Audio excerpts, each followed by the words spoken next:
ভালোবাসা এক অপার অনুভব। তুমি যাকে নিজের সবটা দিয়ে ভালোবেসেছিলে, যার হাসির জন্য তুমি নিজের সব কষ্ট ভুলে থাকতে পারতে, আজ সেই মানুষটাই হয়তো আর তোমার পাশে নেই। হয়তো আজ তোমার জীবনে সেই অধ্যায়টা বন্ধ হয়ে গেছে, যেখানে প্রতিটি দিন শুরু হতো ভালোবাসি কথাটা দিয়ে। আর এখন দিন আর রাত একসাথে গুড়িয়ে যায়। হৃদয়ে শুধু শূন্যতা, চোখে শুধু অতীত। তুমি হয়তো অনেক চেষ্টা করেছিলে তাকে ধরে রাখতে, নিজেকে বদলে ফেলছিলে, নিজের স্বপ্ন নিজের ইচ্ছাগুলোকে থামিয়ে দিয়েছিলে শুধু তার একটা হাসির জন্য।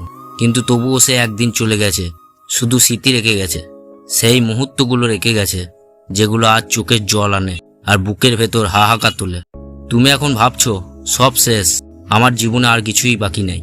না, এই জায়গা থেকেই শুরু হবে তোমার নতুন জীবন। ভালোবাসা যদি সত্যিই গভীর হয়, তাহলে তার ভাঙাটা হয় আরও গভীর। কিন্তু এই ভাঙনের মধ্যে লুকিয়ে থাকে তোমার জীবনের সবচেয়ে বড় শিক্ষা, সবচেয়ে বড় রূপান্তর। আজ তুমি কষ্টে আছো ঠিকই, কিন্তু বিশ্বাস করো, এই কষ্টই একদিন তোমার শক্তির সবচেয়ে বড় উৎস হয়ে উঠবে। যে তুমি আজ কাঁদছো, কয়েক মাস বা কয়েক বছর পর তুমি সেই মানুষ হয়ে দাঁড়াবে যাকে দেখে পৃথিবী বলবে ও নিজেকে নিজেই তৈরি করেছে। যখন ভালোবাসা ভাঙে তখন কি হয় জানো? তোমার হৃদয়টা তখন দুমড়ে মুচড়ে যায়, সব কিছু অন্ধকার লাগে, একাকিত্ব যেন তোমার ছায়া হয়ে দাঁড়িয়ে থাকে পাশে। তুমি নিজেকেই দোষ দাও, আমি কি ভালোবাসার যোগ্য নয়, আমি কি যথেষ্ট ছিলাম না? এই প্রশ্নগুলোই তোমার আত্মবিশ্বাসটাকে টুকরো টুকরো করে দেয়। কিন্তু শোনো, ভালোবাসা ভাঙা মানেই সম্পর্কের মৃত্যু নয়, বরং এটাই আত্মজাগরণের শুরু। একটা গাছ যেমন শিকড়ে আঘাত পেলেও সে আরও গভীরভাবে মাটিতে গেঁথে যায়, তেমনি ভালোবাসা আঘাত পেলে তোমার উচিত আরও শক্তভাবে জীবনের সঙ্গে জড়িয়ে পড়া। আর এই সময়টাতে তুমি শিখতে পারো কে তোমার আপন, কে নয়, কে তোমার কষ্ট বোঝে, কে শুধু উপস্থিতি দেখায়। তুমি কি চাইছো জীবনে আসলে তুমি এই কষ্টকে শক্তি বানাতে পারো?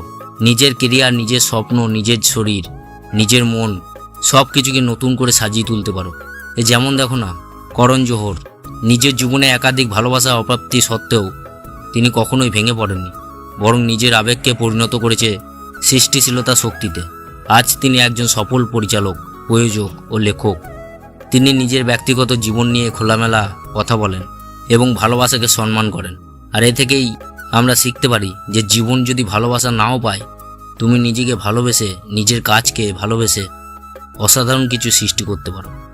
তারপরে দেখো নেহা কাক্কর, তার প্রেমের সম্পর্ক, বিশেষ করে অভিনেতা হিমাংশু কোহলির সঙ্গে বিচ্ছেদ তাকে বেশ কিছুদিন মানসিকভাবে বিপর্যয় করে তোলে। তবে সেই কষ্ট থেকেই তিনি উঠে দাঁড়ান, আরও শক্তিশালী কণ্ঠে গান গাওয়া শুরু করেন, নিজের কেরিয়ারে গতি আনেন। আজ তিনি ভারতের অন্যতম জনপ্রিয় গায়িকা। হৃদয় ভাঙলেও কষ্ট কখনো ভাঙে না যদি তুমি ভেতর থেকে দৃঢ় হও। এইসব মানুষ আমাদের শিখিয়েছে আর দেখিয়েছে যে ভালোবাসা ভাঙা মানেই জীবনে শেষ নয়, বরং নতুন জীবন শুরু করা। তোমার আজকে ব্যর্থতা যদি তোমার ভেতরে আগুন জ্বালিয়ে দেয়, তবে কাল তুমি এমন আলো হতে পারো যা হাজারো হৃদয়কে সাহস যোগাবে। তুমি কি নিজেকে ভালোবাসতে জানো? তুমি কারো ছায়া নয়, তুমি নিজেই একটা জ্বলন্ত আলো। যদি কেউ তোমার আলো না দেখে, তার মানে এই নয় যে তুমি অন্ধকার। তোমার জীবনের সবচেয়ে গভীর ভালোবাসা হওয়া উচিত নিজের প্রতি। যে নিজের মূল্য বোঝে না, সে অন্য কারো ভালোবাসা ধরে রাখতে পারে না। তাই আজ থেকে শুরু করো নিজের উন্নতি, নিজের প্রতি যত্ন, নিজের স্বপ্ন পূরণের লড়াই। তুমি একা হয়েছো মানে তুমি হেরে গেছো, এটা নয়। তুমি একা হয়েছো মানে তুমি এক স্বাধীন। নিজেকে গড়ে তোলার, নিজেকে চিনে নেওয়ার আরও বড় কিছু হওয়ার সময় এসছে। যে তোমাকে ছেড়ে চলে গেছে, সে যদি ফিরে এসে তোমাকে খুঁজে পায়, তাহলে সে যেন চিনতেই না পারে, কারণ তখন তুমি হবে অন্য এক মানুষ, আরও উজ্জ্বল, আরও আত্মবিশ্বাসী, আরও অনন্য।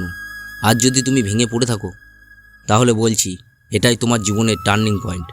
এই দুঃখকে আগুন বাড়িয়ে তুমি নিজেকে এমন একজন মানুষ বানাতে পারো যার গল্প অন্যরা শুনে অনুপ্রাণিত হবে। তুমি যদি সত্যি বিশ্বাস করো ভালোবাসা ভাঙলে জীবন শেষ হয় না, বরং নতুন জীবন শুরু হয়, তাহলে এই ভিডিওটা তোমার মতো যার জীবনেও ভালোবাসা ভেঙেছে তার সাথে শেয়ার করো।